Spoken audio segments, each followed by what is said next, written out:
Les trois rameaux verts. Il était une fois un ermite qui vivait dans un bois au pied d'une montagne.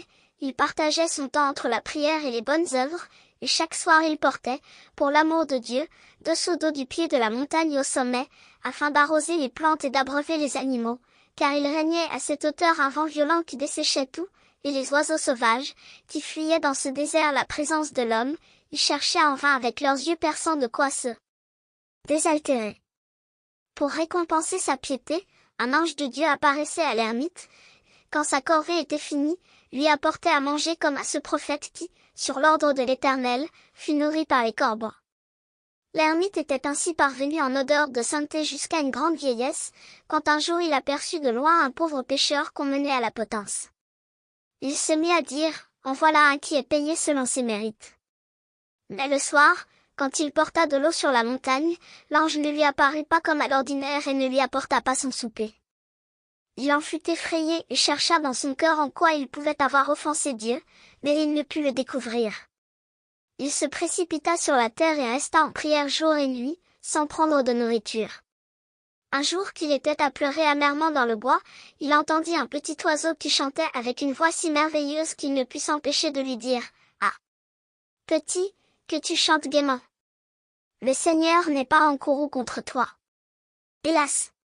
Si tu pouvais me dire en quoi je l'ai offensé, je ferais pénitence, et la joie rentrerait aussi dans mon cœur. » L'oiseau lui répondit, « Tu as commis une mauvaise action en condamnant un pauvre pécheur qu'on menait à la potence, c'est pourquoi le Seigneur est courroucé contre toi, car à lui seul appartient le jugement. Cependant, si tu fais pénitence et si tu te repens de ton péché, il te pardonnera. » L'ermite vit alors l'ange debout devant lui et tenant à la main un bâton de bois sec. L'ange lui dit, « Tu porteras ce bois sec jusqu'à ce qu'il en sorte 3 pouces vertes, et la nuit, quand tu voudras dormir, tu le mettras sous ta tête. Tu mendiras ton pain aux portes et tu ne resteras pas plus d'une nuit sous le même toit. Telle est la pénitence que le Seigneur t'impose. » L'ermite prit le bâton et retourna dans le monde, qu'il avait oublié depuis si longtemps.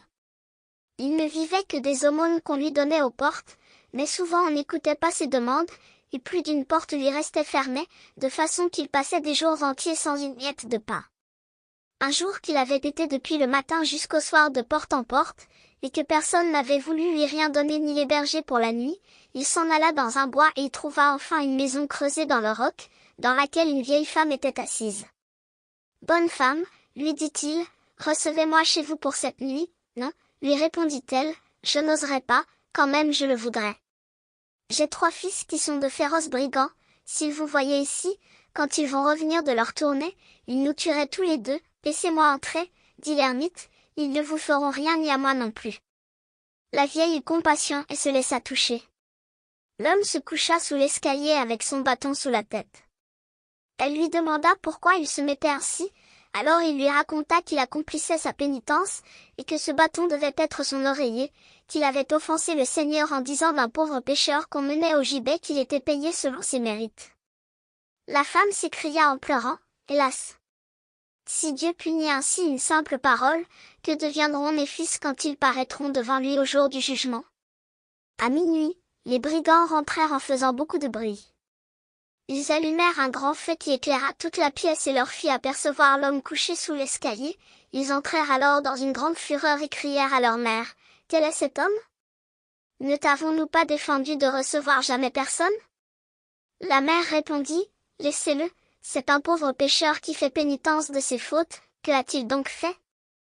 Demandèrent les brigands, « Allons, vieillard, conte-nous tes péchés. » Il se leva et leur raconta comment, pour avoir offensé Dieu par un seul mot, il était soumis à une rude expiation. Les brigands sentirent leur cœur tellement touché par cette histoire, qu'ils furent saisis d'effroi en considérant leur vie passée. Ils rentrèrent en eux-mêmes et commencèrent à faire pénitence avec une sincère contrition. L'ermite, après avoir converti ces 3 pécheurs, se remit à dormir sous l'escalier.